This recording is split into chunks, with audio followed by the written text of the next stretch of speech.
What's going on, everybody? We're back here at Rebel Racing Network for the original Rebels Racing League and Bubbas Tire ARCA Series, Bubbas Tire Barn, Bubbas ARCA Series, Rebels ARCA Series. It's got so many names, but we're going to have a good one tonight. Tonight we're at New Hampshire Motor Speedway for, I don't know. I'm not a huge fan of New Hampshire, not going to lie. But I'm expecting these cars to make up for the track tonight. These ARCA cars, some of the best in the business racing. I think they'll put a good show on tonight. They're going to be slipping and sliding, trying to get these cars to rotate around these flat corners. And here you are. There's the track right there. 1 mile flat is all get out. You see 110 degrees on the track right now. As it immediately changed to 84 and makes me look like a big dummy. So we're going to start off a little bit cooler. Should get a little bit warmer, and they'll be slipping and sliding all over the place. But regardless of the car temperature, you better bring your lunch, because it's going to be a tough race. Tough race. Going to be tough to pass. But going to be a fun one nonetheless. Grid is we're already done. We got everybody already figured out where everybody's going to be. I need to fix that, don't I? Got Cameron Hamilton. He is going to be the Chuck Pegleg Pole Award winner. Outside front row is Daniel Pope II, Kyle Martinson starting third, Dylan Bates starting fourth, Kieran Church, GN winner from earlier in fifth, Tyler Breeding in sixth, Jason Warren in seventh, Eric Tracy in eighth, Billy Bigley starting ninth, Jonathan Cofield in 10th, Michael Morrison in 11th, Travis Bieber in 12th, Andy Kurtz in 13th, 14th, Brandon Wallace, 15th, Mickey Isaacs, 16th, Josh Oswald, 17th, Michael Nash, 18th, Steve McDonald, 19th, Tyler Rice, 20th, Garrett Kinder, 21st, Brett Bieber, 22nd, our tonight's in-race reporter, Matt Knights, 23rd, Chuck Pegleg Feltz, starting 24th is Todd Schott, starting 25th, Matt Clement. Starting 26th, Philip Monzo. And starting in the back is Aaron Adcock in the number 23 machine. And that was your Jeff By Jr. Art starting lineup. As, man, we are getting rolling here for this fantastic race. Love this series if you're new. ARCA series is one of the most competitive, fast, wilding out series that we got here. Tonight's going to be really interesting. I'm very, very curious. I don't think I've ever run the ARCA car on the New Hampshire, but I got a lot of laps at New Hampshire. And I can tell you, man, oh man, it is a tough track to get around considering how flat it is and how much you have to use the throttle to rotate the car. You have to drive in pretty hard, get turned. It's just going to be so hard to get these cars to rotate, get on the gas. It's going to be an interesting one, that's for dang sure. But on front row, Cameron Hamilton, Daniel Pope II. Going to lead us down to the green flag, 100 laps here tonight. And 60% fuel, so fuel is going to be a tough deal. But 2 sets of tires, what kind of crazy person would do 2 sets of tires? That means 1 on the car and 1 in the pits. What in the world? But we are green flag racing as we go down into turn number 1, Cameron Hamilton going to, for a second, get out ahead of Daniel Pope. He's going to jump up in front of him. And now Daniel Pope, oh my goodness, we got a huge wreck. Multiple car incident. We got all kinds of people. Jonathan Cofield, Jason Warren. Oh my goodness. Cars everywhere. Steve McDonald, that's half the field. Wow, what in the world? I saw a Pennzoil car is where all that started. I don't know who was driving the Pennzoil car, but that's where it all started. Let's go see if maybe it was Brett Beaver. Let's go check it out. No, he was behind this, I believe. Man, I can't even see who that is. Oh, Lord. It's the 32. Who is the 32? I don't know everybody's number yet, so we'll have to figure all that out. Oh my goodness, somebody that don't have the right number, I don't guess. It's Kieran Church. Who is it?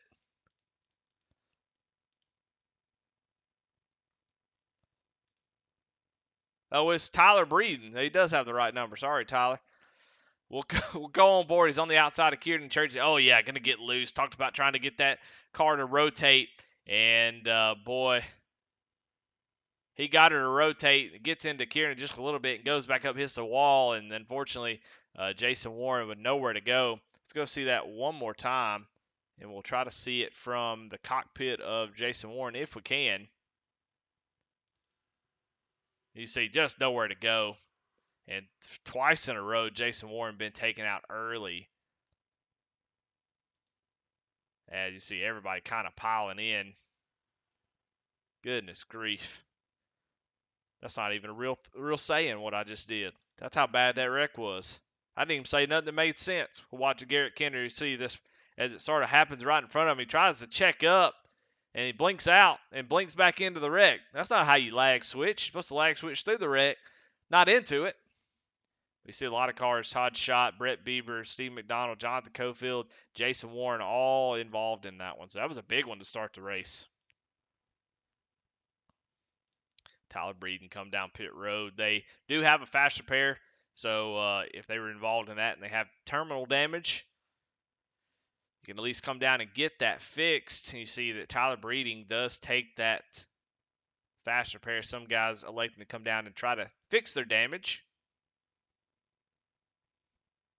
Maybe save that to the end. But lights are out on the pace car, so we're going to get this thing back rolling. Get the timing and scoring up so y'all can see what's going on. Turn on the car sound so you can hear what's going on too.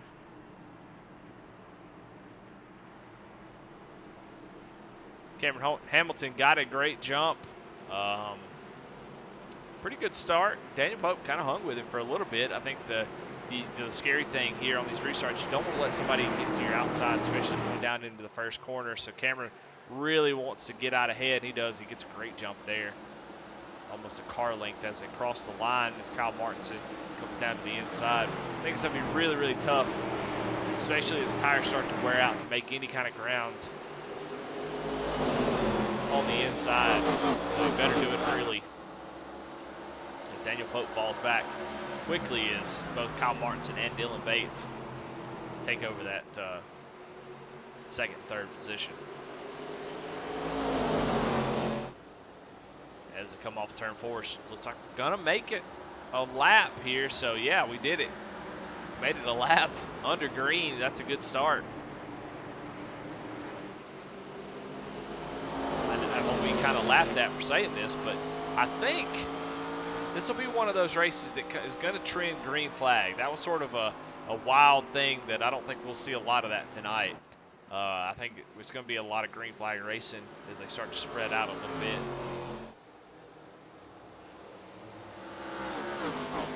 So far, so good. Cameron Hamilton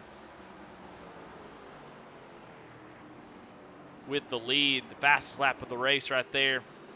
Kyle Martinson putting a lot of pressure on him.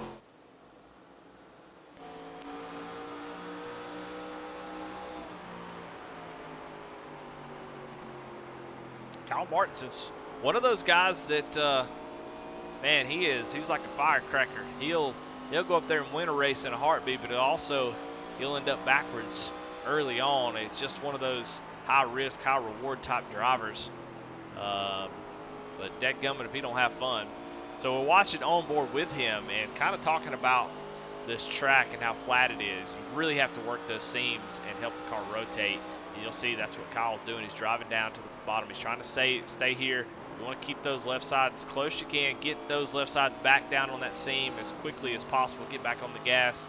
You're kind of driving in low, pushing up in the middle, and then driving off the bottom, making a nice little diamond shape.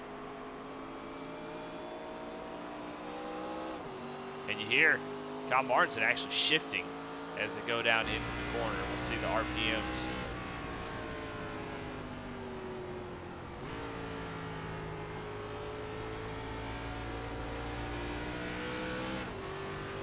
it's a good strategy. I like it. You can get more, get more torque off the corner. Helps you rotate the car on throttle.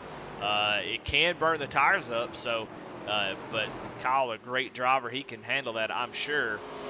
That's kind of the risk and reward if I'm doing that, is you really take the risk of burning those rear tires off if you spin them. But if you can work that throttle and manage that, keep the rear tires connected to the pavement, it can be a really, really good way of kind of fighting off sort of a tight on exit feeling.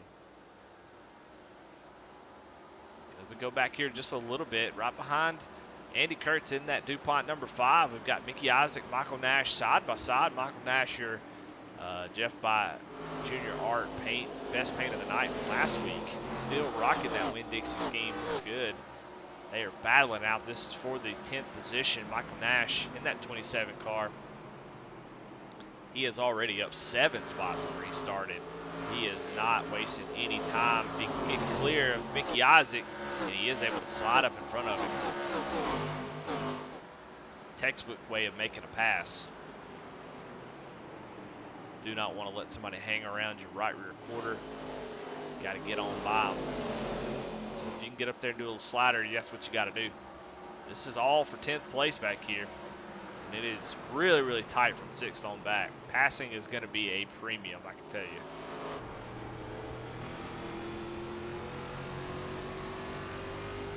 So far, a really nice green flag run as the field starts to spread out. There's about a 15-second gap from first to last on the track. Let's just bring up the track map. You can see just the difference already.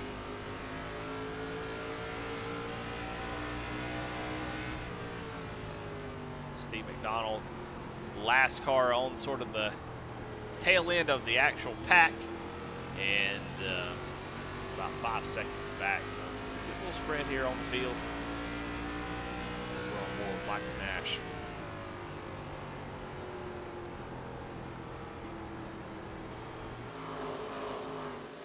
Go back up front. Kyle Martinson looking to make a move. Kind of peeking down to the inside of Cameron. They go down into turn number 3. He has got the nose there. As they come off the corner, I think Cameron will have a nice run, but Kyle has a pretty good run himself. Going to lean on that left rear quarter just a little bit as they go down to the corner.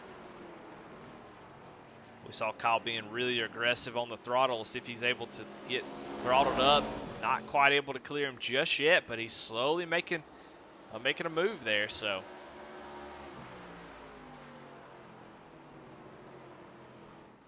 I expect the slider any moment if he can keep that forward progress going. Cameron fighting really, really hard on the outside. Was Dylan Bates. He gets a little bit of that front stretch wall. Side by side for the lead, Kyle Martinson, Cameron Hamilton putting on a show up here. Of course, they're bringing everybody back, everybody 3rd, 4th, and 5th. They're bringing those guys into the fold, but we're here to race. I love it. I think Kyle may be able to get that. He does, able to get up in front of him as Dylan Bates gets the wall again. And so new leader, Kyle Martinson, as we cross over into lap 17. Kevin Kinder says, just got in. What happened?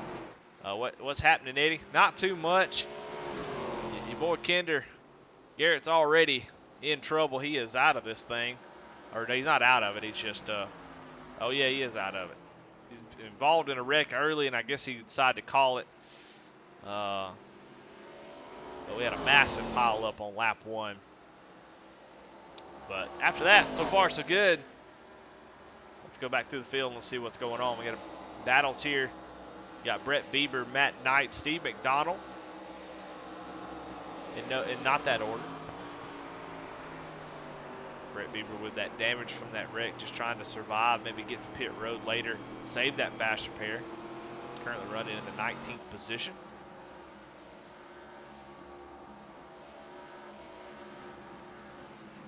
All that said, he's still up 2 spots from where he started. He started 21st. He's up to 19th. Although it looks like he is falling back to Steve McDonald here. That front end damage looks to be hurting quite a bit.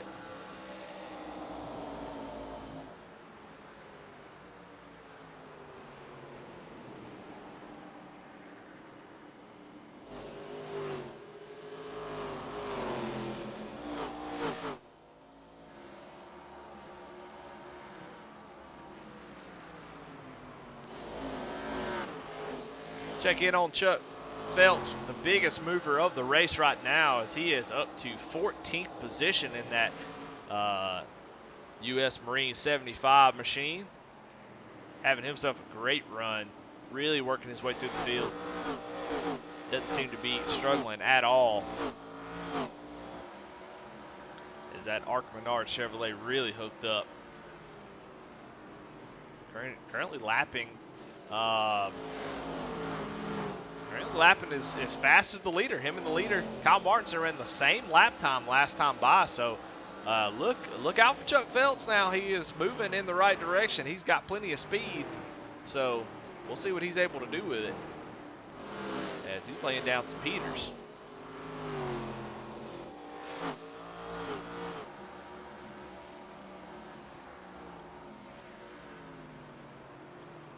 I'll tell you what, there ain't going to be nobody that's going to out-improve Chuck Phelps.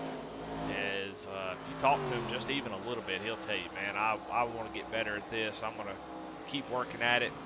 And he's definitely got the drive to do it, and I've seen it firsthand just how much he's improved his racecraft, his speed, all of it has gotten so much better over the last few years that I've known him. He is a competitor. I tell you, he wants to get up there. He wants to compete. He wants to run up front. And he's definitely starting to do that. Tonight looking to be something of the same, as he is headed up towards the top 10. Get himself a caution. Get us some tires. We may be talking to Chuck Pegleg Phelps at the end of this thing. Go up front, though, Kyle Martinson not able to get away from Cameron. Cameron all over the back bumper of that that 07 machine. I can't see who that is right in front of him, but it looks like a lap car, somebody with a lot of damage. I really can't see who that is. Well, hello, Eddie. Hello. Well, look at there. Who I got in here? I got old Garrett Kinder in the booth with me. What's going on? Oh, man, I got junked out early and just had some bad luck, so I figured I'd come hang out with you for the night. Well, man, boy, it's like Christmas around here. I love it. So you love to see Brandon Wallace getting past. Everybody loves to see that. Yeah, you know, he could have used his fast repair, but he must be saving it. But, you know, that's what you get whenever you give guys 100 laps at New Hampshire and only 2 sets of tires, you know? We gave him a ration of all kinds of crap at the beginning of this race thing. And what in the heck are you thinking? You know, the track temperature's, 112 degrees, 108 degrees. We're running out here. You got to run 50 laps on a set of tires. I don't even know if you can make a full fuel run with a set of tires and be able to come in and pit. So a lot of crap talking to Brandon about this one. But, man, up front, after they got kind of things sorted out a little bit, seems to be racing all right. Well, you're right about that. 108 degrees. It started at like 85, and it is really starting to pick up heat, and that's only going to get worse as the race goes on. So, man, these guys are going to be screaming, pissed off. I think it's going to be interesting for us, but for those that's still in the race, it's not going to be fun, as they're only halfway through a tire run, apparently. So they got another 25 laps before they can realistically come down pit road and get another set. So it's going to be a fun one. But I tell you they're in for a long one, that's for sure. Well, tell me what it was like out there. What's this car doing? We're seeing a couple guys shifting. What is it like out there trying to make this thing fast? Everybody seems to be kind of playing around that second groove. It seems to be where the speed's at. What were you dealing with? What was your strategy? My strategy did not play out. My strategy was not to die, and, I'm down pit road and no chance of coming back. But, fast line seems to be hot at about, lane 2, basically right where that transition is, where it goes to that dark asphalt up top of the turns. Enter in right there, and then, you cut down a little bit on exit and try and get a good straight drive off. Had some problems. I don't know. I wasn't ever downshifting. I don't know how those guys aren't getting loose at all. But I have a little bit of problem getting loose, especially a little bit later in runs. Really digging, trying to run that high entry, low exit line. Do you think there's any, would you see personally any value into shifting? Or do you think that may be just a small advantage that you might can get? It's just with our tire shortage that we've got apparently going on, I don't see an advantage at all because I think you'd end up cooking that right rear off and you just be in for a bad day. Yeah, I mean, it looks like Cameron and Kyle they're able to keep the tires from spinning. Now, I was saying that earlier before you got in here. That's going to be sort of the kicker. If you can do that, that's great. If you can do it without spinning the tires, that's going to be the key to it. So, Oh, absolutely. And both those guys, they're short trackers through and through. They're used to this kind of thing. They're used to driving those high horsepower, super late models and stuff around these short tracks and just making it work with that throttle control. So, no shock at all for me to see those two running up front. well, it's interesting to see how even though it's a mile-long track, because it's flat like that, and the way these cars are, it seems to play it really into the hands of guys who run the super lates. Is right now Kyle Martins, Cameron Hamilton, Daniel Pope, Dylan Bates, Eric Tracy, Billy Bigley, Michael Morrison are all in top 7, and I would consider all of those guys really good short track racers. So. Oh, absolutely. And there's some other short track racers through the field. Your Josh Oswalds, your Jason Warren. Jason got caught up early on, I think, that first wreck. But this track isn't for everybody. This is one of Oswald's least favorite tracks, but he's a short tracker through and through. So I think it really depends on kind of what you're used to, and especially the car selection and a little bit of tire saving going on, I think, for sure. I think Oswald said he was going to be saving for the first 50 just to see what happened. Yeah, I mean, New Hampshire, not easy on the tires. It's not like you know, some short tracks you can go forever. Like Martinsville, it feels like you can stay out all race long on a set of tires. But New Hampshire, Oh, yeah. While it's not a huge advantage to come down and get 4 tires, it's still, like you said earlier, if you cook the rears, it's over. You don't get those back. It's not like you can let me just run over my patch where I spun them and get that rubber back. You're done. Yeah. You have to constantly kind of nurse it to the end. And speaking of, let's watch Daniel Pope and see if we can see some of that tire spin action as he's coming off the corner. I think I saw him get a little loosey-goosey there. You see he's shifting down. Yeah, you can definitely see it right. A little bit of counter steer. Yeah, a little bit of counter steer towards that outside wall. I think he might be, we're getting lap 33, 17 laps left in this fuel run, roughly. So anything he's got, I think he's probably going to try and reel these guys up front in. Yeah, I mean, at some point, you're going to pit at a certain time. You might as well. I mean, there's no extra points if you leave any rubber on the tires, right? So. Yeah, you're exactly right. And there is some diminishing value of returns when it comes to the running your tires hard. Yeah, those guys up front, I think they're running consistent laps. I think Pope might have been saving a little bit much early on, and looks like he's going to try and make a late charge here in this run. Yeah, where all that first wreck happened started with Tyler Breeden getting to the wall. And, man, he has already worked himself up into the 14th position. He went down, got his fast repair, and he's putting a lot of pressure on Josh Oswald. So somebody who had some trouble early on. One thing I hadn't thought about, hopefully he unchecked his tires. So, go down pit road. Eddie, that's another reason I'm up here with you, because oh, no. I did uncheck mine, and then I happened to pull in pit road, and I hear the pit gun firing off, and there was some expletives that were said in my cockpit that I'm not going to repeat on air, but I was very unhappy.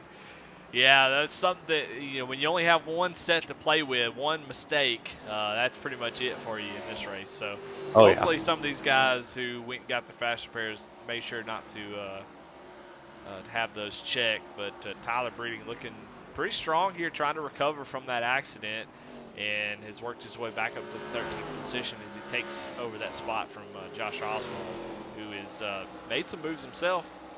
He's up a couple spots from his starting position. I'm sitting here watching this cockpit view of Dylan Bates right now, watching Daniel Pope on his entry, and it's amazing to me that how well these cars, they yaw out, and you think that just eats up your right rear, but man, it plants these cars really well. Now, if you get on throttle too early, it gets a little sketchy. But man, these cars yaw. They move around. You can play with the rear end of them a little bit and have some fun. Yeah, and I think these cars are pretty similar to what these guys are used to in the super lates. And I know that I don't keep up with all the setup stuff. I'm more of a fixed setup guy, but I know they do some coil binding and stuff in the super lates. And these cars these are the most historical coil binded cars in NASCAR. I mean, I don't think they really ever did it that often until this generation. So you're absolutely right. I mean, that whole setup geometry really works well for these. Where if you get like a Cup car, a Gen 6 Cup car, even a truck, just doesn't really like this type of racing. Where this one, it really does, like you said, kind of almost grip the track whenever you get on the throttle. Oh yeah, yeah. The more there is a definite breaking point, but the more you can get it yawed out and get it pointed early, that's the less you've got to point it off of exit, and that saves your right rear or your right front even more. So you know, I've driven quite a few Daniel Pope super late model setups whenever he makes them, and you're exactly right, man. You don't have to turn the wheel. You know, that cool binding setup he does, you start getting on brake and that car just kind of hooks the bottom for you. So he's very used to having his car yawed out for him. Yeah, we're watching Dylan Bates. I mean, when he goes down in the corner, it's all brake. You know, there's no, the tape stays right there in the middle, a little bit to the right as he's on the brake, making the car rotate that way, giving it a little bit of wheel as he rolls the center, and then as he gets back on the throttle, he is unwinding that thing. So. And I'm not noticing Dylan Bates shifting anymore. He was shifting, you know, 10 laps ago. I'm wondering if he got that rear heated up, and he's going for some lower RPMs on exit here, trying to get some good drive off. Yeah, yeah, and you talked about it earlier, the loose end of the corner. If you burn those rears up like that, it makes that problem even worse as you're driving the corner. The back end just wants to keep sliding. And so, yeah, I think keeping the rears planted is everything here. So as you go on, trying to drop, you know, not drop the RPMs down like those tires, probably a good thing.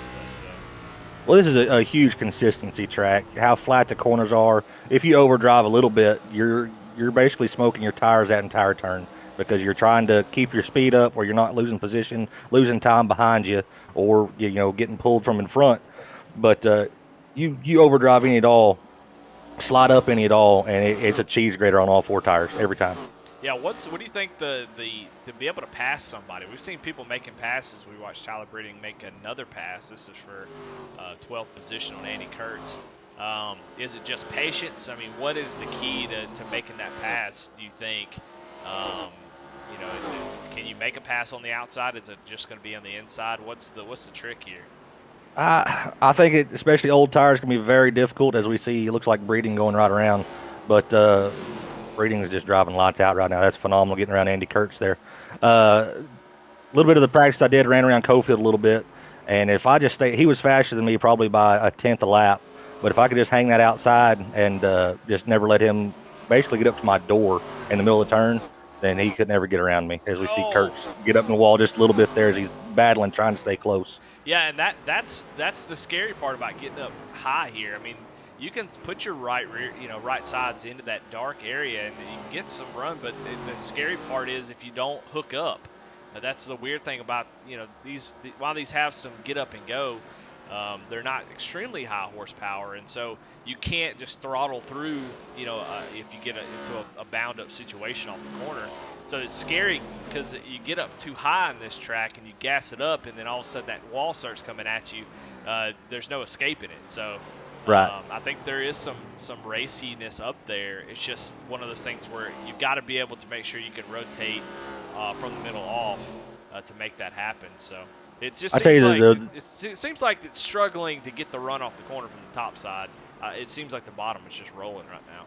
The bottom is rolling really well. Trying to get that straight drive off is everything. I can tell you, trying to get a straight drive off of 4, that transition where it goes from the dark colored asphalt up into the lighter stuff up on the front stretch, that transition, it does some weird things to your grip levels. There was a couple times in practice where I cut across that transition. It felt like all 4 wheels were just off the ground straight to the outside wall. So there's definitely some stuff that you have to kind of play around with, get good with.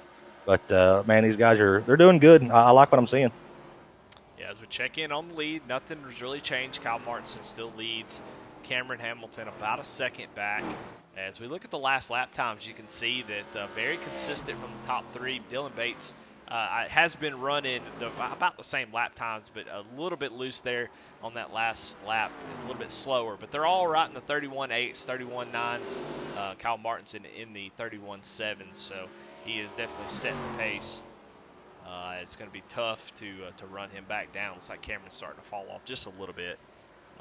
But impressive from all 3 of those guys. Eric Tracy's in the 31.9s, and everybody else is sort of in the 32s from there on out. So trying to find some battles here. Let's go. We talked about Cofield. Let's go check in on him. Michael Morrison and Cofield side by side. Cofield has moved up into the 7th position, so he takes that spot with really not much resistance from Michael. So looks like maybe Cofield has saved enough tires, but as we get to lap 49 or 48 right now, should start to see some pit stops here as we cross over into lap 50. What was the fuel run? Do you remember? Probably around 51, 52 laps tops. I came in and topped off with fuel, came back out on that after that lap 1 wreck, and it showed I had 52 laps on iRacing's little calculator. But as well as I do, you can't trust it. So I imagine these guys are getting down to their last gallon or two here, and they're going to be looking for pit road here pretty quick. That pretty much takes any kind of strategy out of it. So you got to come down and take that. I mean, is there any chance? I don't know about tire wear here. It's hard to say. I think you want tires, but how important are they? Because is there any chance you come down pit road and you don't take tires? Yeah, I think there's a pretty good chance you might see a couple guys, especially guys maybe P7 on back, might try that.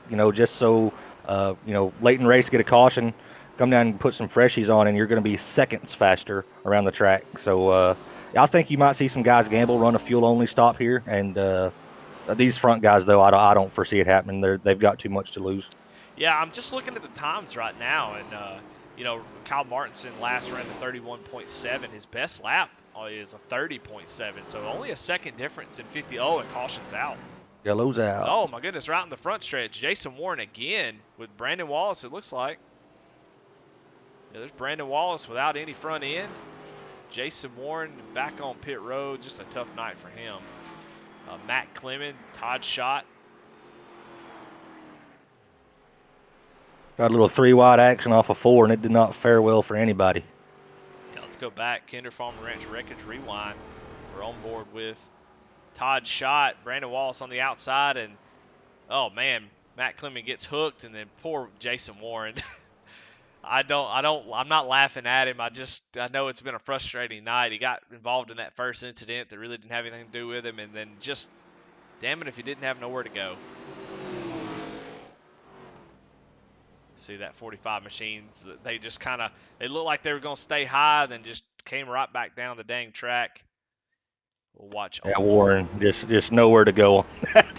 Just made the wrong choice about going low there. Unfortunate. Golly, there's 3 cars on the track. You just don't know where you're going to go. Exactly right. Oh, man, that makes you sick. I can imagine some really colorful language coming out of the 45 camp. Well, Michael Morrison comes down pit road. Did he actually pit? Green flag cycles were fixing to start happening. Right before that yellow came out, I heard Hamilton come across comms saying he was pitting in this time. So, well, I don't know if they actually went through with it, but yeah, there's definitely a possibility. Yeah, interesting. I don't know. I don't know if he missed his stall or what, but I don't show Michael actually coming down pit road. Now, Daniel Pope, we talked about strategy. 50 laps, second difference on tires, so kind of wondering how that was going to play out. Daniel Pope, Dylan Bates, Eric Tracy, and Billy Bigley all went down for fuel only there. They may have done 2 tires, but I don't think so. I can't imagine you come down and take your only set of tires and just put on rights. So it looks like we may have a couple fuel only taking that strategy we were talking about. Looks like Michael Morrison might have missed his pit box, or he was trying to play the caution a little bit different, but he drove straight through pit road.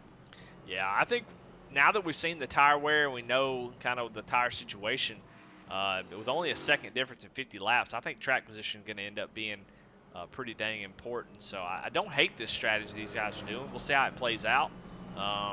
See, and that's wild to me, only the second difference. Yeah. I don't know if guys get around each other, if they get racy. Maybe they're taking up more of the track to get that lower lap time. You get around people, start racing, it might be different. But yeah, that's quite impressive. This track is notoriously kind of abrasive, and just because of those flat turns. Yeah, I can be the devil's advocate for my own thinking about this strategy. At the same time, while I think it's a good idea to hold track position, at some point you're going to want to get some tires, I would think. Now, if they just plateau for the rest of the race, you know, it may be okay. But you know, if we do get a late race caution, these other guys, the whole rest of the field's going to stay out. So if we get a caution with 25 laps to go, you think Daniel Pope, Dylan Bates are going to give up, you know, this track position they have and potentially start, you know, outside the top 15 with 15 laps to go? Are you really going to be able to make that up? That's the question that I have. Yeah, I mean, you're gonna have to time it just right. Man, that's one of Pope's go-to moves, though, is he's got this knack for timing cautions and just getting them done the right way for him. So we'll see if it plays out for him again here. But yeah, they're definitely gonna have a yellow. You know, even with those older tires, they were still holding really good lap times, and it was still, you know, fast majority of the field. So if anything else right here, guys on old tires up front, newer tires out back, I imagine we'll stay bunched up pretty good right here. Yeah, it's going to be wild, at least for the first 10 laps for sure. Pace car pulls off. Daniel Pope going to lead us down to the green flag. Interesting to see how this tire differential is going to do. Really good start for Dylan Bates. He got out pretty far ahead of Daniel Pope, very close to almost jumping the start. But that's what you got to do. You know, Garrett, I always talk about that. You know, sometimes you want guys to really push the limit on the lead there and try to, you know, if you jump the start, that's fine. But sometimes, you know, hey, if I'm going to try to win this race, I can't let the guy just get a huge jump and get way out ahead. I got to get out there and try something. As he looks like he might take the lead. Oh, he knocks down the wall there. So I may not. Yeah, almost took the lead there with a great restart. Kyle Martinson in the middle, 3 wide. Oh, they've been 3 wide for half a lap, and he's still 3 wide. He's taking everybody he can through the middle here. Michael Nash gets a dumped right my there. Goodness, and Tyler Breeding goes around and caution out again as Tyler's sort of the innocent bystander, as he had made all that ground up and now goes all the way to the back. Oh my goodness, let's go back and see if we can find him, see what happened. Oh yeah. Yeah, that little bit of contact up in front of him looked like, and he checked up for it thinking it might get a little bit worse, and he got kind of run over a little bit. Yeah, Michael Nash and Kyle Martinson sort of met there off the corner, a little bit of contact. He just checked up, and Cofield just a small tap to that right rear. I mean, no harm, no foul to Tyler. I mean, he didn't get any damage out of that, but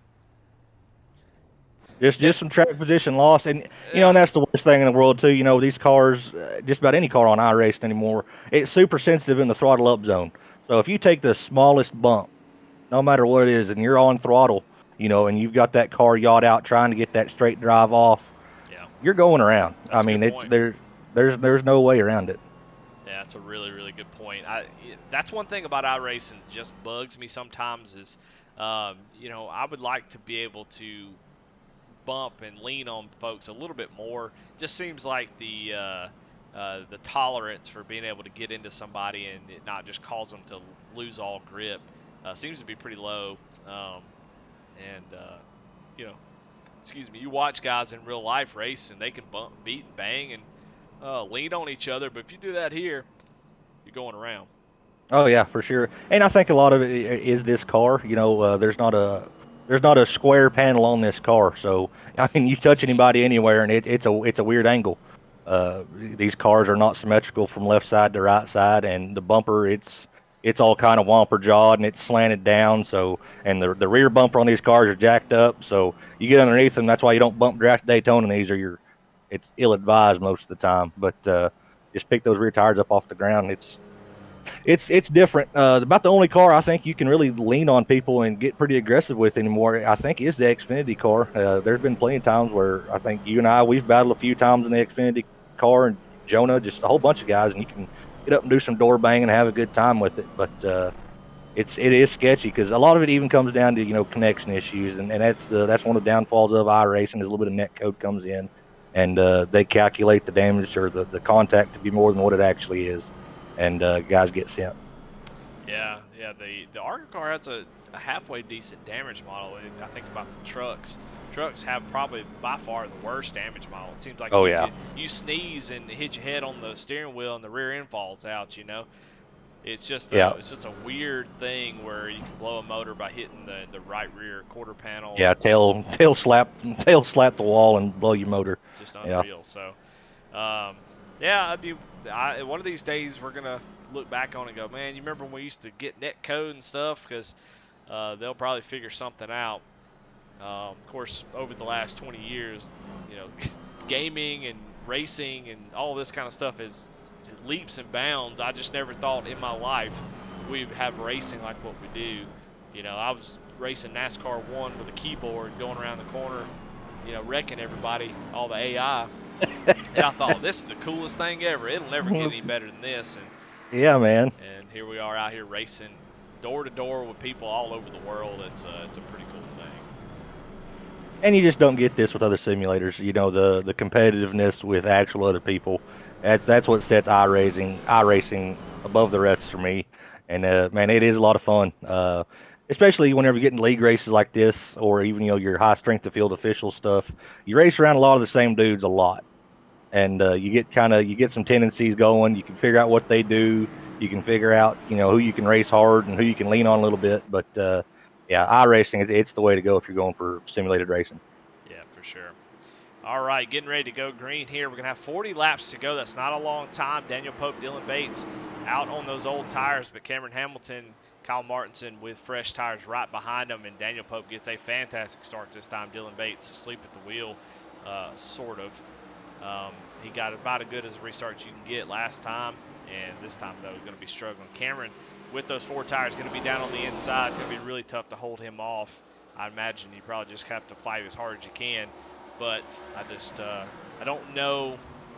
While the tires don't make a huge difference, they're still a second better early on. So we're definitely seeing Cameron take advantage of that here. But talking about iRacing, it definitely doesn't feel like I wouldn't call it a racing simulator. It is, but I would call it more of a competition simulator. It doesn't, like, there's a bunch of racing simulators out there, but there is no better competition simulator than iRacing. Absolutely. Absolutely. It offers the best multiplayer racing that I've ever seen. So, but right now we're starting to see those tires fade. Daniel Pope, Dylan Bates going backwards as the new tires really shine here. So we'll see where they settle. It take about 5 to 10 laps, and the new will wear off these 4 fresh tires these guys have, I think. And I would imagine to see them plateau a little bit and be able to hold them off. But right now, doing sort of an 18-wheeler on the interstate type thing right here between Dylan Bates, Daniel Pope, just running side by side. Nobody can get around them when they do that.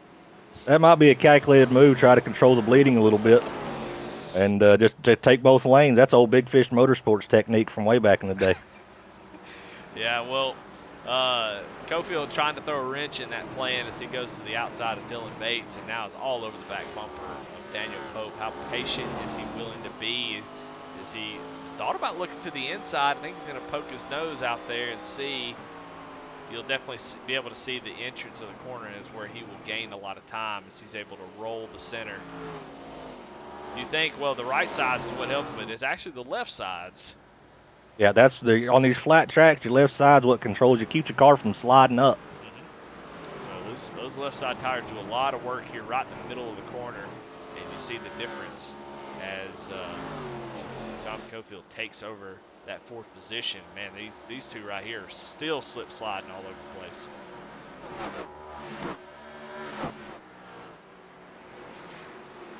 I think you've seen Daniel Pope and Dylan Bates maybe fall back as far as going to. They might get taken by Mickey Isaac here in just a couple laps, but I think those tires are starting to plateau a little bit for those guys behind them. Yeah. I mean, it's really quick how the front few are already in the 31s. John Cofield last ran a 31.2, so we're already seeing it start to fall off pretty quickly. So I think you're right. I think they'll settle in.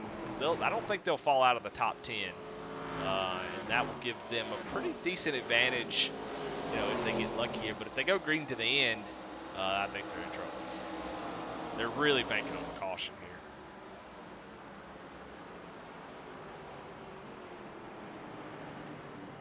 Well, Mickey Isaac sure made it work around the high side there. See if he can go run down Pope here and get him another spot. Tell you what, let's go. Mickey Isaac, he's been around a long time on Mickey Isaac. It's good to see him running good tonight.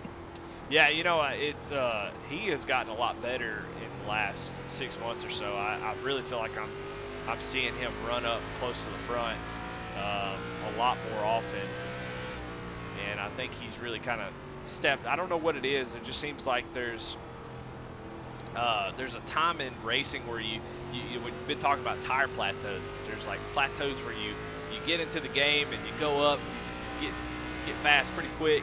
Then you kind of get stuck in a rut, and you seem to kind of be, I just don't seem to get any better. Then you break through that plateau, and all of a sudden, you kind of start, moving that skill gap even further. And I think Mickey's on the way up. I agree 100%. He from 2 seasons ago to what he's running now, he's easily running 5, 10 positions, 7 positions higher than what I think he did in the past. And that's with this absolutely stacked field. We've got some guys in here that are some absolute racers. And Mickey's up there just giving it to him. Yeah, top 5 in this series feels like a dang win to me. Oh, absolutely. We see him sort of using that darker area on entry to help get that car to rotate and try to drive down off the corner. Interesting to see him do that. I don't know if that's the fastest way. I think he's giving up a lot of time on entry. You see Daniel Pope really getting a lot. I think Mickey's that helps Mickey really dig off the exit, but I think that line is detrimental to your right front because you're carrying so much speed from entering higher and then trying to cut down. That's putting a lot of stress on that right front. Yeah, it really loads up the right front from the whole turn, from the beginning of the turn all the way through. Right. He's not able to do what we saw a couple of the drivers do earlier, which is use the brake to turn the car. He's having to put wheel into it right immediately. And I think a lot of that has with brake bias too. The farther you dial that brake bias, it gets those rear wheels stopping faster, and it starts, it brings that tail end around and helps point the car. Well, dadgummit, if Tyler Breeden ain't up to 9th place already, and he is looking to take over the 8th place from Dylan Bates, looks like he's going to be able to do that when Dylan's tires start to really age, and then he's looking to make a move here on Michael Morrison pretty soon. But I tell you what, if it goes green to the end, Tyler Breeden may have something to say about this race. He very well could. I don't guess I've ever raced around him very much. I haven't been racing this ARCA series very much this season. But from what I'm seeing from him, he's a good racer. He'll race you hard, but he's clean. Not afraid to get on your door and lean on you a little bit. But definitely liking what I'm seeing out of him for sure. He's already drove through the field twice. He's going to be 5th place for the next 10 laps, I'd say. So really impressive drive by him. I know we've talked about him quite a bit, but he's been there's been a lot going on with him. Now he's going to have his hands full getting around Morrison and Isaac here. I think Morrison's just a little bit faster than Isaac is right now. He's really able to get up to that bumper, but I don't know if he's afraid to make the move or he's just trying to save a little bit for later on. Yeah, it's like Morrison, he was able to get in front of him. I don't know. I think Breeding's going to try to use Daniel Pope as sort of a pick here on those older tires. I think that's probably a smart move. Mickey Isaac kind of going to be stuck here as they go down to this corner. That's where Mickey's been running anyway. He's been running that higher line, so Pope slides up in front of him, slows him down a little bit through the middle. So, use him as a pick. Move another spot up for Breeding here, and he's going to get Pope here, I'm almost positive. Pope's. Oh my goodness! And Pope turns down in the corner, and wow, we talked about people leaning on each other, not being able to do it. Maybe we just suck. I don't know, because they were able to do it with no issue. I'm sure Pope wasn't happy about it, but it looked like he just turned down a little earlier than what he normally had been, and Breeding was down there. Yeah, the little code brown. Let's go on board with that. Oh man, you can see the steering wheel turned all the way as we look at a replay here. Is just a little bit of contact and able to get it done. So very good save. Almost had a caution there as they got together there on the entry. Yeah, Pope was wanting a caution, but I don't think he wants to be the caution. Yeah, you don't want to be the caution. Let's go back up front. Looks like Cameron Hamilton is not let Kyle Martinson get away, and now is all looking to the inside. Has got the nose to the quarter. So Cameron doing a great job of saving compared to Kyle, apparently, as both times Cameron has sort of run down Kyle at the end of these runs. Well, he's going to be able to get it done on the inside, it looks like. He got a really good run off of 2 right there, able to stay right up nose to nose with him.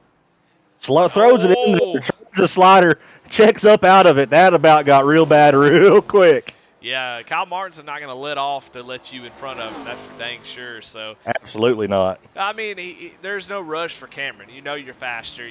You've got the preferred line. You know that just take a little bit of patience and you'll be able to get it done. I know you want to get it quick, but you know you're faster. So go ahead and just take your time, get around him. Well, that's the bad part about it, too. Every failed slider just chews the percentage up on those tires, too. Yeah, that's true. Gets a good drive through the middle of this corner. Kyle still hanging the right rear out off the corner is going to get a nice run down the straightaway. Even side by side, they're still faster than Michael Nash behind him, which is really impressive. Last lap, they ran both ran 31.5s, and Michael Nash is in the upper 6s. So really impressive by these two. As Kyle Martinson actually does clear him before the entry to that corner. So Kyle fighting really, really hard. Yellow. Oh, and you won't believe it. Oh, I thought it was Tyler Breeden. It said on my list here it was Tyler Breeden. I didn't get all the way down to the bottom. Looks like Michael Morrison and Dylan Bates were involved. Let's go on board with Michael Morrison, Kinder Farmer Ranch Wreckage Rewind. Let's see what happened. Woo! Kieran Church on the outside. Oh, just gets super loose on entry. Maybe a little bit too low of the brake bias, and gets in really, really hot. Oh yeah, that braking point, he didn't start braking until he was already past the 1 sign. It looked like. I think most people are normally braking around the 2. So Morrison, he got in there hot. Yeah, and you know that happens. I mean, he's trying to make sure that Kieran Church doesn't get in front of him to make a move inside. So you're trying to late brake, and then when he does that, I mean, he knows immediately he's in trouble. As soon as you hit the brake here and you feel that car do that right there, he's just trying to hang on, and he slams on the brakes. And when you do that, it locks the front tires up, and the car just goes straight. And it went straight into to Mickey Isaac. So. Oh, looks like Dylan Bates got tied up in that one too. Sure did. Dylan Bates had some tires sitting in pits and got tied up in that caution, unfortunately.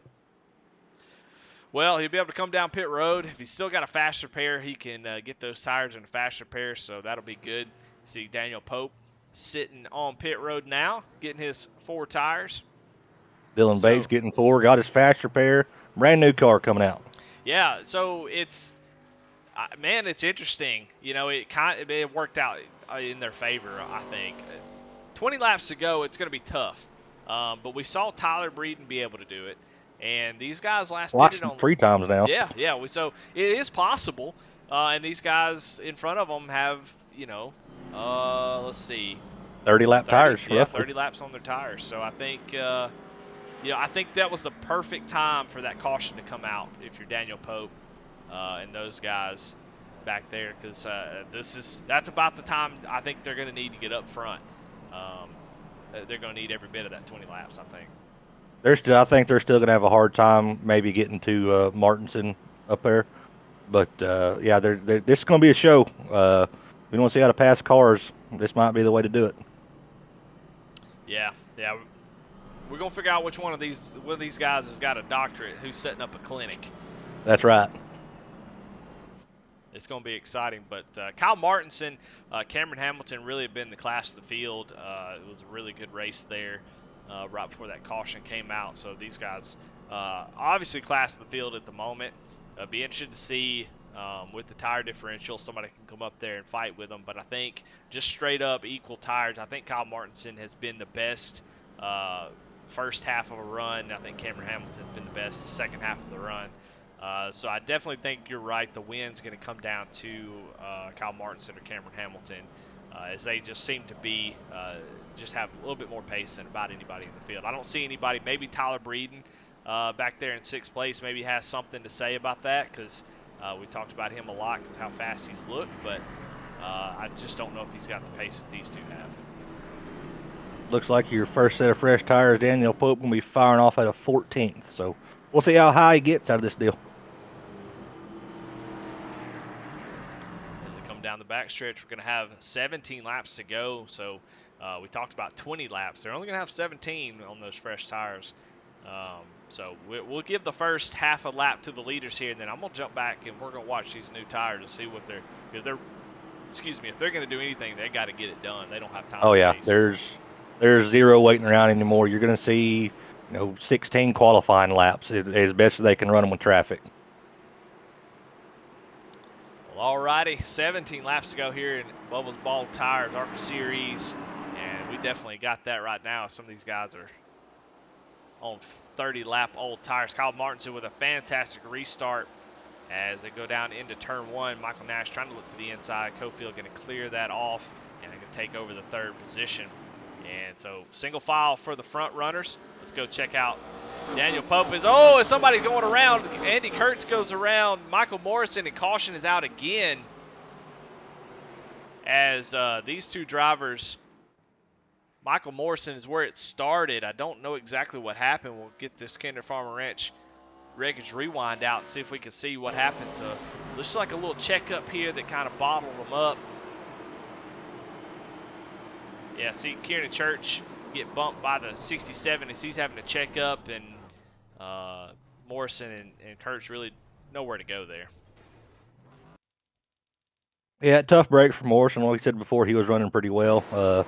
Had some tough luck since I've said that, so I apologize. But yeah, unfortunate there. Church just had a little bit of a checkup in front of him, let off throttle, and around they went. Oh, I incorrectly. I think I said Dylan Bates. I think that was actually Eric Tracy out in front of him. So,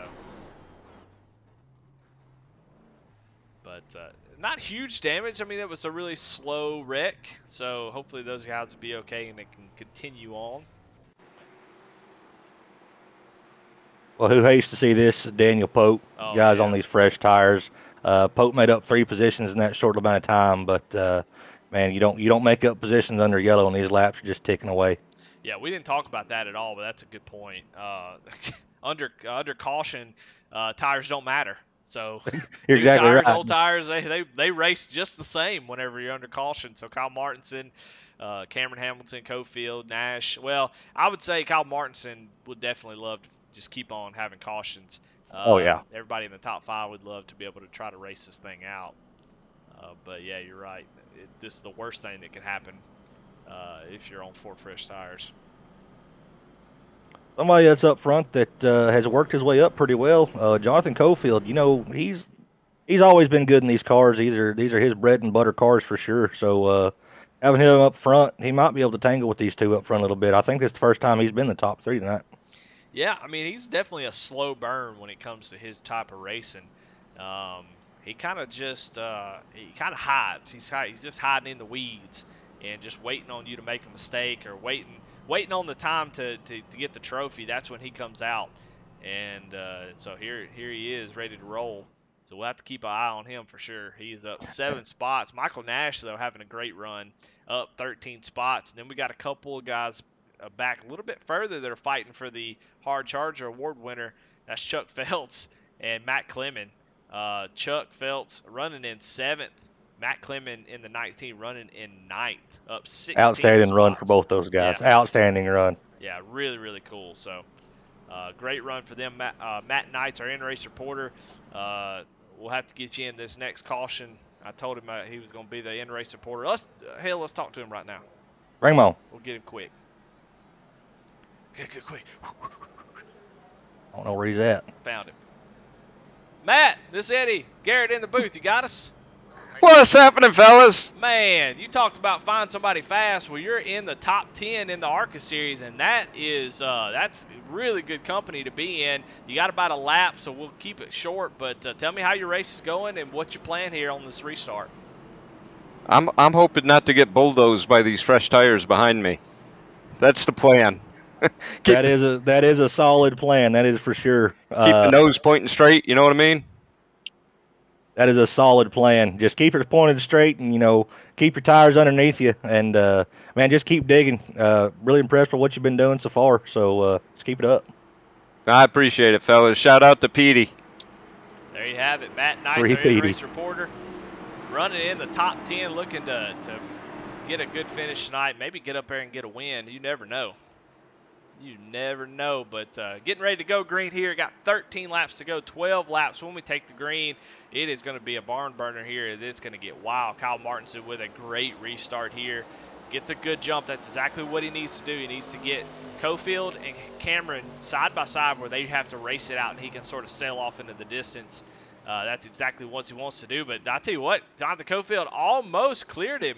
I thought Cofield, he does. Cofield is going to take over the second position, just drives right by Cameron Hamilton. Cameron just doesn't really fire off as fast as some others, but you called it.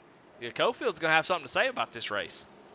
Cofield, he's not afraid. Ask me how I know. He ain't afraid to send it on the last lap on something either. So there could be some fireworks up front. Well, and he's been on the giving end of it, and he's also been on the receiving end of it. So he's seen both sides of it. He knows that it can come from all angles. Mickey Isaac gets in the wall a little bit, but yeah, Cofield up here battling. Man, Cameron Hamilton's four-wheel sliding, getting into the corner. I love it. Breeding digging underneath Mickey Isaac right now. Laps are ticking down. We're down to 10 to go. Breeding's got to make some magic if he's got anything. He's got Daniel Pope coming up behind him, behind Chuck Phelps as well. So I think right now, the way things sit, no yellows, your winner's going to come out of this top 3 right now. I think you're right. I think, and this is one of those tracks and these drivers. It's going to be one of those. Like Cofield can't wait to the last lap, and he's going to have to start working on Kyle, with 4 or 5 laps to go. So he doesn't have a whole lot of time, and the way Cameron Hamilton's driving right now, he's not going to have any shot because Cameron is coming, and then look back behind him. Tyler Breeden, Daniel Pope going 3 wide here on those fresh tires. Mickey Isaac way up in the marbles as these two are side by side, so tires up to 6th place now. Daniel Pope is trying to make this work around Tyler. That's going to be a tough pass to make it around that 32 machine, but he is through the middle of the corner, going to lean on him just a little bit. And I think he's going to be able to get this off the corner. Yeah, he does. So Daniel Pope in the top 5 with only 8 laps to go. I don't know if he's got enough time, but he's definitely going to try it. Bill Bigley Jr. is going to drive down to the inside of Tyler, also on fresh tires. So the tires are coming. So if you're Cofield or you're Cameron Hamilton, y'all got to figure this out quick because you ain't going to have a whole lot of time. The big problem between looks like Hamilton and Cofield right now is just different approaches to the turn. Cofield's dialed it in deeper. Hamilton's backing corners up trying to get runs off, and that's doing nothing but slowing them down in the long run. Yeah, Michael Nash actually gets a little bit loose off the corner, and that just opens the door up for Daniel Pope, the easiest 4th place pass you'll ever get. So Daniel Pope, fresh tires up to 4th place. Didn't know if he's ever going to make it up there, and that gummit if he ain't there. He's a second off the lead now with only 6 laps to go as we come to the line. Man, this is going to be a wild finish. I can already tell. And he's making up ground. He is making up a lot of ground. He's scooting, man. He's, golly, he's 5/10 faster than this lead pack. Let's go on board with him. What do you say? Well, as we always say, though, Eddie, you can catch them all day long. Passing's a different story, and he's got 3 of these guys up here that have been battling up front to get around. Tires make all the difference in the world, but passing somebody here, especially at New Hampshire, it's difficult. Well, if it was anybody else, I'd say, well, just drive through them. That's all you got to do. But Daniel Pope not going to drive like that, I don't think. But we'll see. We'll see what a man can do when he's got 4 tires and you got that testosterone flowing. Well, now Hamilton's feeling the pressure. He's trying to peek a nose underneath Cofield. These guys are digging. Yeah, this is about to be a show right here. 5 laps to go. Some of the best races. Oh, somebody's going down to the inside. I can't see who that is. Hopefully no caution. Please no caution. As I can't find who it is, but I'm going to stay on the lead pack. Somebody like Eric Tracy went around. Daniel Pope completes the slide job. So just a masterful job as I was trying to find who was wrecking. I believe it was Eric Tracy. I think Pope might be getting close to that plateau. I think he's still a couple laps out from it, which is really all he needs. Yeah, I mean, that was just a masterful slide job. So he's got to make quick work. If he's going to win this race, he's got to be quick of dealing with the 58. I mean, he's got 30 laps fresher tires.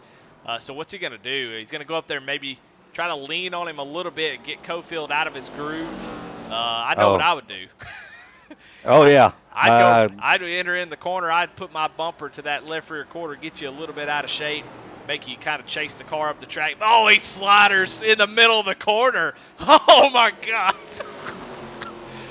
He's putting on a show for us, Oh, boys. I love it. That is awesome. This is awesome to watch. I mean, he just slipped that back bumper right in front of the 58 machine and took that spot in the middle of the corner. And now he sets his sights on his teammate. Come the 2 to go. 2 laps to go. He's got the tires. He's got the speed. Does he got the hone to get it done? I don't know. He goes down to the inside. Can Kyle hold him off? Throws it in there. Throws it in there. Oh! Come on. Let's go. go. Getting close. They come off the corner. Kyle not giving him an... Oh, he's going to turn him. They're in the wall. They're in the wall. Pope goes around. He gets right hooked into the wall. Cofield takes the lead, and caution is out. Oh, my goodness. No way. Oh, Martinson looks like he got just a touch loose on the exit trying to dig. Just brought that nose down. Canada Farmer Ranch Wreckage Rewind. Let's go see that again. Oh, no. Oh, it's just a...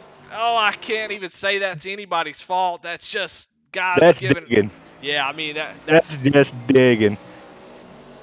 Yeah, I can't fault nobody. As we're going back and looking at it, I'll slow it down just a little bit, but you know, I know Pope needs the 07 to go out to the wall. He really needs him to. And the 07 just trying to make sure he makes the exit of the corner. He was down a little bit, but yeah, I mean, that's just hard racing right there, in my opinion. It looked to me, Martinson, he throttled up and that car yawed out more than I think he was expecting it to, and didn't let him exit to the wall. And you're not going to lift in this situation. Yeah, I mean, what you going to do? I mean, you're right. I mean, as much as you hate to see it end like that, because you know it was going to be an awesome race. I mean, he's digging, doing everything he can to win this race, and you know, I mean, if you roll the dice enough, you know, you're going to hit snake eyes, and that's just what happened there. Unfortunately, you're exactly right. Daniel Pope's the one that got the worst end of it. But that gives the lead over to Jonathan Cofield, who is in the best spot. Yeah. Going down here to a green-white checker. It's something we not need to be worried about, though. Well, we've had a couple cautions, but fuel concerns might be coming up, especially if we get this second green-white. Ooh, that's a good point. I didn't even think about that. You're right. So if we get a couple of these, and you see it right now to go on board with Jonathan Cofield, he is clutching it, cutting it off. So fuel definitely a concern. As we do have, let's see, this is the first of 2 green-white checkers. So if we get 2 cautions, or we get a caution again before we take the white, there might be some guys really, really in danger. And I tell you what, that puts, you know, guys who just pitted, like Daniel Pope, in a good spot, which I think right now the first person on fuel is going to be Billy Bigley, who's in 5th. So yeah, Billy Bigley, Dylan Bates, they both came down, did that late tire strategy, and a late tire strategy is what it was, but it might end up being a late fuel strategy for them. It might play out for them that way. Yeah. Oh man, I tell you what, the ARCA series never fails to disappoint. I feel bad for Daniel Pope, because I'm telling you what, he put on a master class of getting through the field. I mean, some incredible mid-corner sliders that I would not expect to see. So props to him. That was just fun to watch. He put on a show, made it good for the broadcast, and then unfortunately not going to get to have anything to show for it, but just impressive racing out of those drivers. Just hate to see it turn out like that.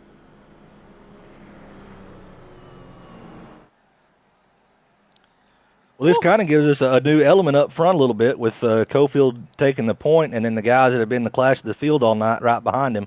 Looks like Martinson's going to be firing off P2 with Hamilton P3. Cofield better get a good jump. That's all I'm going to say, is Cofield better get a good jump, because these boys are going to be digging. Yeah, you know, I think Cofield's in a pretty good spot. It just depends on how much damage the 07's got from that incident. I mean, he's got a little bit of right front damage, so how much is that affecting his steering? Cofield just got to go, like you said. If he doesn't go, he's in trouble. I think Cameron really burnt his stuff up there trying to dig there at the end. So I feel like Cofield's in the best spot. Cofield just needs to get a jump and do like they did earlier, and get Cameron and Kyle side by side going into one, and then that way he can set sail. I don't see a whole lot of damage on Martinson there. Both the bumper on the front on both sides is caved in. Other than that, he looks halfway decent. All right, pace car pulls off, and we are going to have our first attempt at a green-white checkered, and green flag is out. Cofield gets that jump. Oh, we got a massive wreck behind. Check the field up. Oh, my goodness. Tyler Rice, Matt Clemens, Stephen McDonald, all involved there, as it looks like there's a huge checkup. And second green-white checker, and Kinder, that's not what they wanted to see.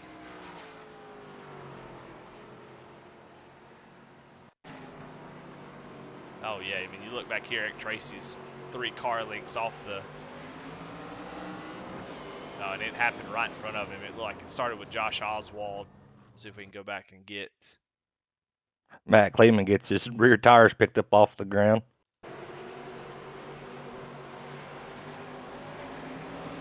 Yeah, look, Andy Kurtz really checks up at, I mean, it's sort of an accordion effect there.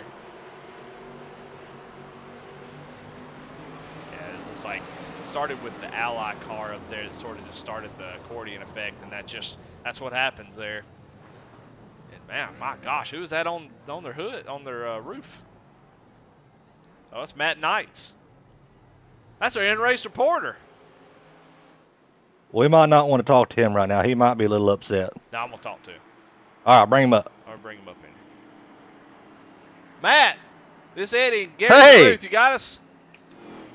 I got you. Well, first off, are you okay? We saw you on your roof, and has the blood returned to your body, or what's going on out there?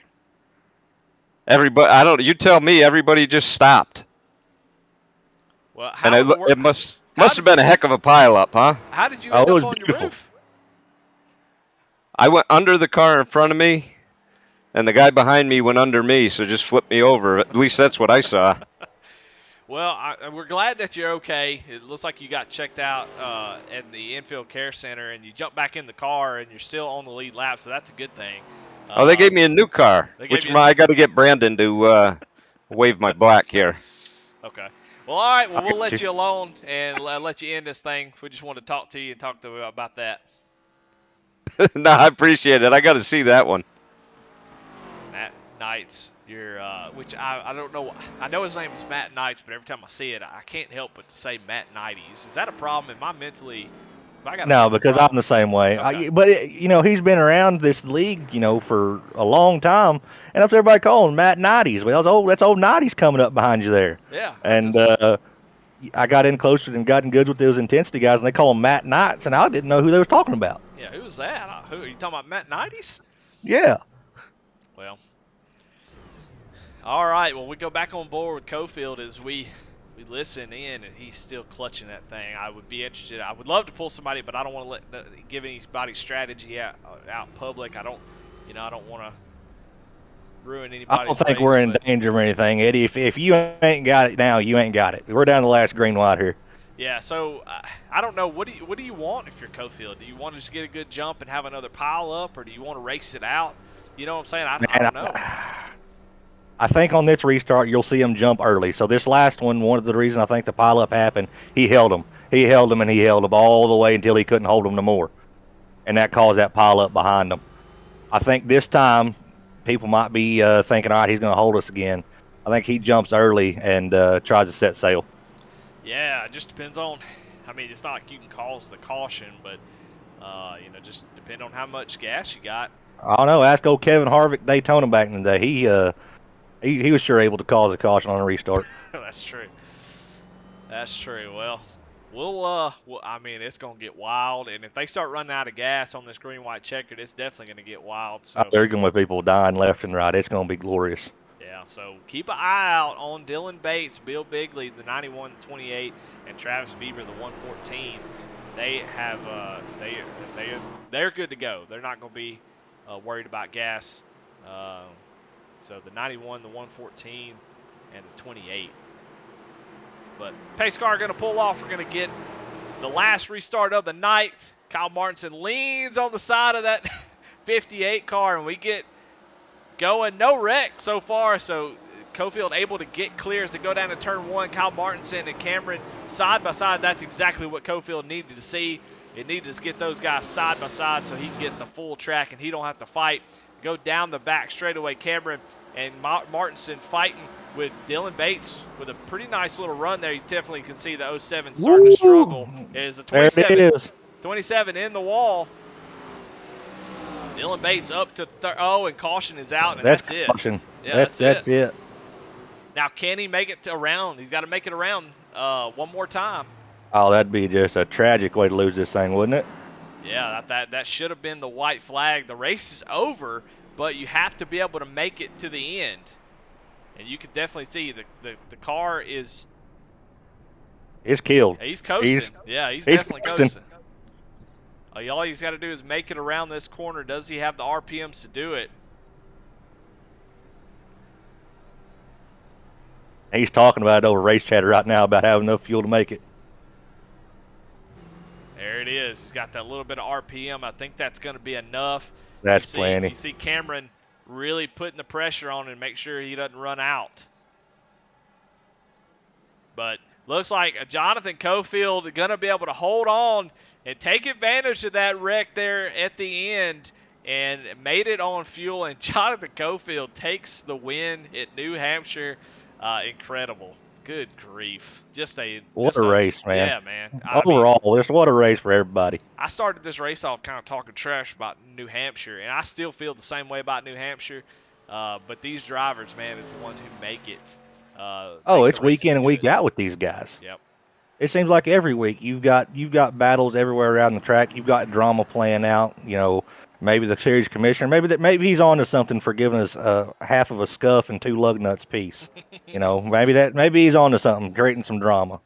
Well, let's give out some awards tonight. We got to get the No Neck Fast Repair Hard Luck Award winner, and I don't know who you think I'm gonna give it to, but I know exactly who I'm gonna give it to. That's Daniel Pope. I mean, man, just drove the heck. There's a lot of people who probably could get this award, but man, drove all the way up to the front, was battling for the lead, and gets right hooked into the wall, and finishes 12th, able to recover, but definitely was definitely in position to get a win. So that's your No Neck Fast Repair Hard Luck Award winner.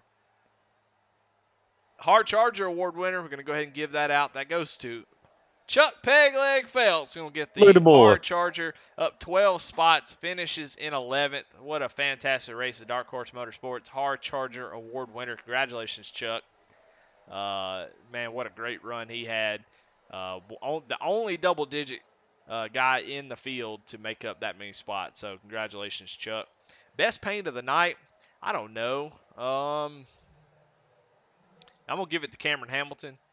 I like a sharp-looking car. I like simple schemes, man. I have an affinity for just simple, nothing crazy, just little racing schemes, and that's the Tennessee Titan colors. So that just hit me just right. So Cameron Hamilton and Jeff Pye Jr. best paint of the night. So congratulations to him. But let's go ahead and get this post-race started, and we're going to start with the winner, Jonathan Cofield. See what he thought about that race. Cofield, this is Eddie and Kendra in the booth. You got us? What's up, guys? Man, well, I'll tell you what a freaking race, man. That was just unbelievable all the way through. Some of the best racing that we've seen. And you at the end, you stayed up front, you stayed in contention all race long, and there at the end, when that wreck happened, you were there to take advantage of it. Some people might say lucky, but I say you put yourself in the right place at the right time, and dadgummit if that didn't get you the win. So talk about your race. Congratulations first off, and talk about your race and how it went for you.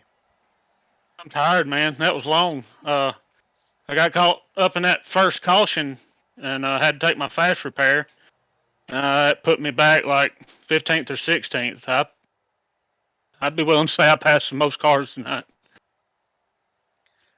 Well, man, it was definitely fun to watch you working up through the field like you did. I got caught up in that first one too and just decided to park it. I was done for the night. But we definitely kept our eye on you. I kept my eye on you. Didn't say much during the broadcast about it until you got up to that P3 slot on a restart.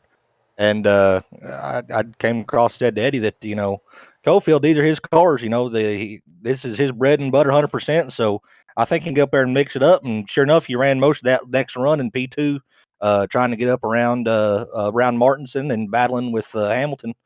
And man, just like Eddie said, right spot at the right time. Congratulations, man. That was outstanding. Appreciate it. Yeah, I was running that.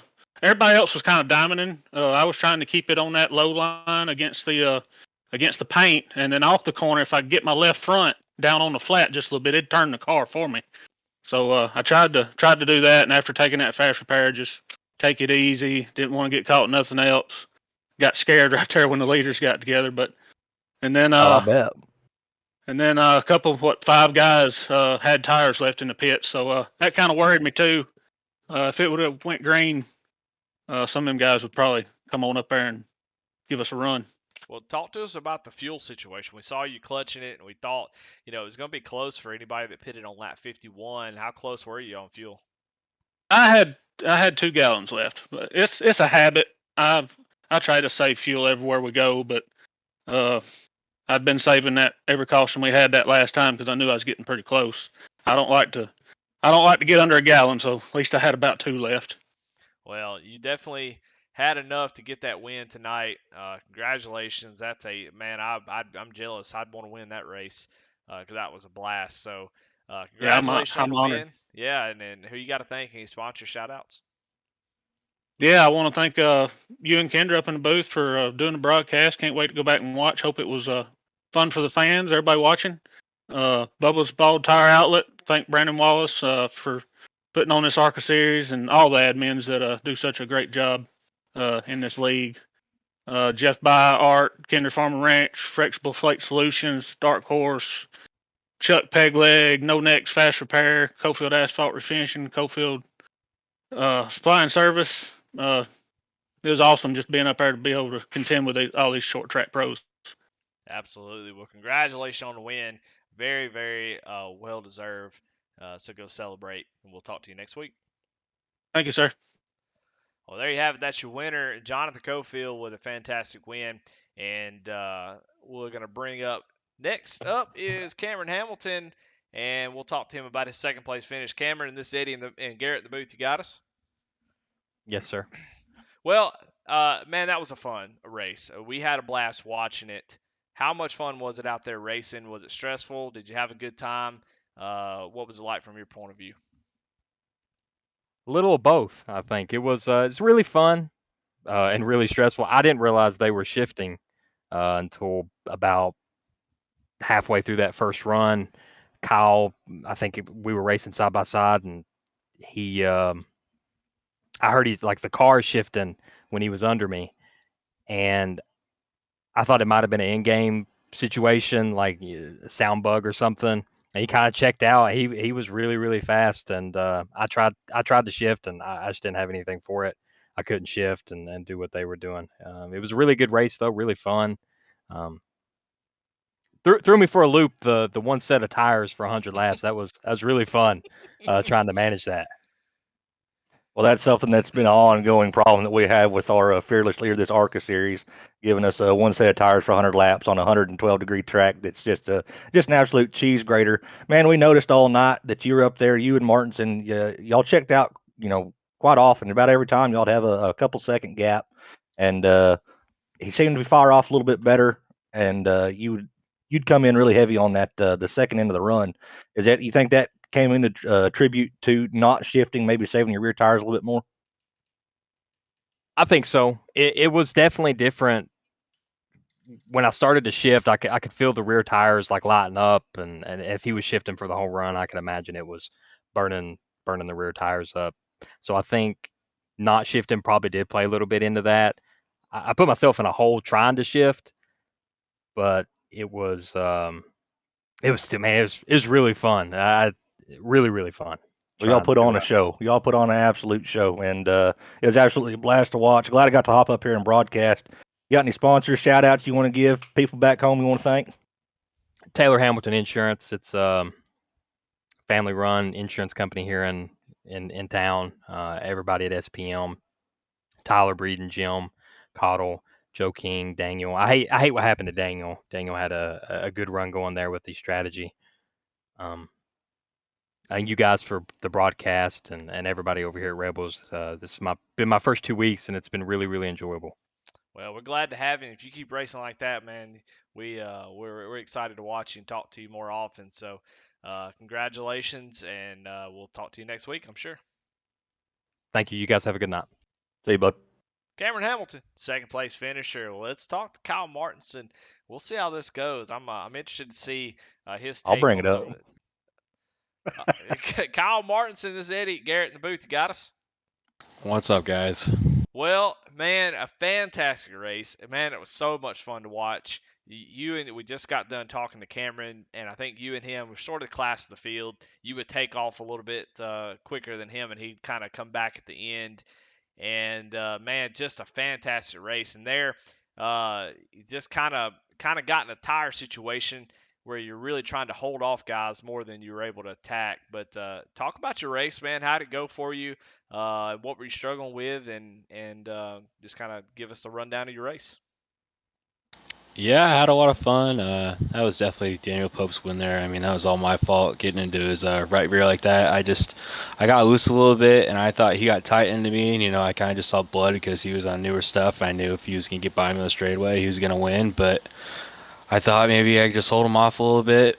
But if I would just left the gas a little bit, we both probably would have been fine, and he would have won. We would have been 1-2, and that would have been a lot better day than what we had today.